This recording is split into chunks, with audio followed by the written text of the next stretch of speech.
केंद्रीय राज्य मंत्री साध्वी निरंजन ज्योति आज इटावा पहुंची, जहां उन्होंने पासपोर्ट कार्यालय का उद्घाटन किया। इटावा सांसद के प्रयासों के बाद इटावा में पासपोर्ट कार्यालय का हुआ शुभारंभ।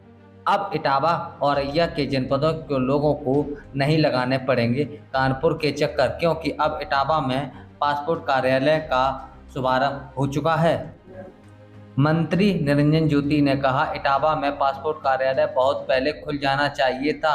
जिस जिले ने 4 बार मुख्यमंत्री, 1 बार रक्षा मंत्री बनाया हो, दुर्भाग्य की बात है, फिर भी यहां पासपोर्ट कार्यालय नहीं खुला। ओबीसी महिला आरक्षण पर हमला बोलते हुए कहा, मोदी है तो मुमकिन है, मोदी ही है जो ऐसे कानून ला सकते हैं। गाँव में ये तो बड़ा जिला है मेरा, जहाँ फतेहपुर जैसे जिले में भी पासपोर्ट ऑफिस बन जाए तो ये मोदी जी कर सकते हैं। हर नागरिक को हर सुविधा सरलता से उपलब्ध हो, यह मोदी जी ही कर सकते हैं और कोई नहीं कर सकता है। तो आज मुझे इटावा में आने का अवसर मिला। बहुत दिनों के बाद कार्यक्रम में आई हूँ। मैं अपने इटावा के सभी कार्यकर्ताओं का, और आप भी मेरे कार्यकर्ता हैं, आप भी मेरे परिवार के ही हैं, क्योंकि पत्रकार कोई अलग से नहीं होते हैं। देश के विकास में आपकी भी बहुत बड़ी भूमिका होती है। यदि हम में कहीं कमियां हैं, आप उजागर करते हैं तो उन कमियों को हम पूरा करने का प्रयास करते हैं, तो आपका भी बहुत बड़ा योगदान है। इसलिए आपको चौथा स्तंभ बोला जाता है। देश के लिए आप दर्पण की तरह काम करें, लेकिन कुछ लोग होते हैं कि दर्पण को धूमिल करके देखते हैं, इसका जरूर ध्यान रखिए। मुझे लग रहा है कि आज मोदी जी आज जो काम कर रहे हैं, शायद इस तेज गति से काम हुआ होता। 10 साल जो यूपीए गवर्नमेंट के रहे वो घोटालों के नाम से जाना गया, लेकिन ये 9 साल 9.5 साल मोदी जी के विकास के नाम से हमेशा जनता याद करेगी। मंत्री जी, जाति जनगणना बिहार ने जारी कर दी है। विपक्ष कह रहा है कि सरकार जाति जनगणना नहीं कराना चाह रही है।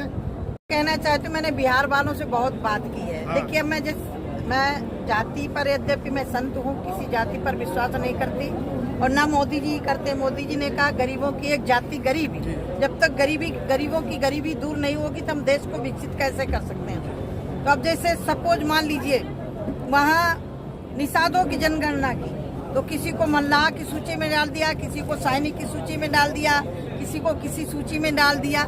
यदि सबको सामूहिक रूप से गिनती करते तो समझ में आता कि वहाँ कितने लोग हैं। अर्थात वहाँ जातियों, जो एक समाज है, उनको भी बांटने का कुछ रचा है। तो मैं ये सिर्फ इतना भी दिखावा के लिए किया गया। मुझे लग रहा है कि जिस तरह से हुआ है उसमें कोई पारदर्शिता नहीं हुई है। यद्यपि माननीय प्रधानमंत्री जी ने सीधे स्पष्ट कहा है, गरीबी सबसे बड़ी जाति है जिसको आगे आने के लिए देश की सरकार कर रही है। जातीय जनगणना इसलिए मांग जो कर रहे हैं उनकी नियत में ही खोट है।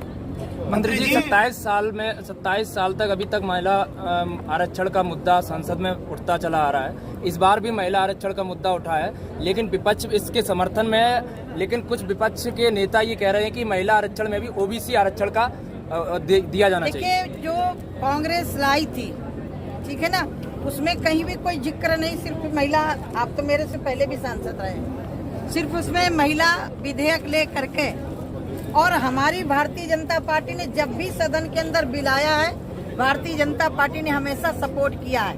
उन्हीं के लोग नहीं सपोर्ट कर पाए, अर्थात नियत ही नहीं थी इस बिल को लाने के लिए।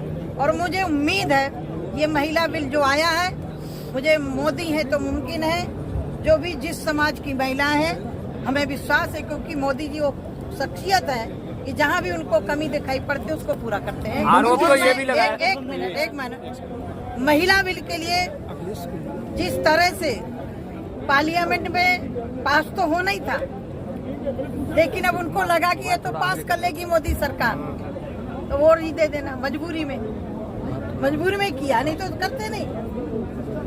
तो मैं तो मोदी जी को धन्यवाद देती हूँ। ओबीसी कमीशन की गठन की कब से चर्चा चल रही थी, वो भी मोदी जी ने गठन किया।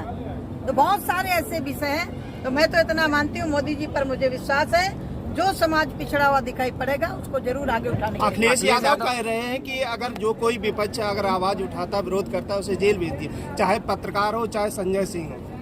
मैं उस पर जवाब बाद में दूंगी।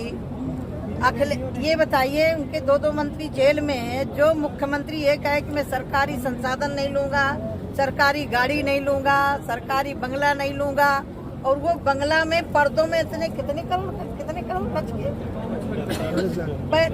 50 करोड़ के ऊपर 40-45 इतने पैसा खर्च कर सके, ये कहाँ से आया? पूरे देश में चुनाव लड़ सकते हैं, कहाँ से पैसा आया? ये घोटाले हुए हैं। और एक बात बता दें, जो ज्यादा चोरी करता है वही ज्यादा अपनी सफाई देता है। मैं इतने अनुरोध करना चाहती हूँ, चाहे वो सपा हो चाहे कोई पार्टी हो, ये रोना बंद करे। ओबीसी हो चाहे महिलाओं का, ओबीसी के नाम से सफाई पूरा राज्य करता रहा है। और यादव समाज भी अन्य जगहों का वो भी सम्मान जो मिलना चाहिए नहीं मिलता रहा है, उनको परिवार ही दिखाई पड़ रहा है। अखिलेश को तो कहने की आवश्यकता नहीं है।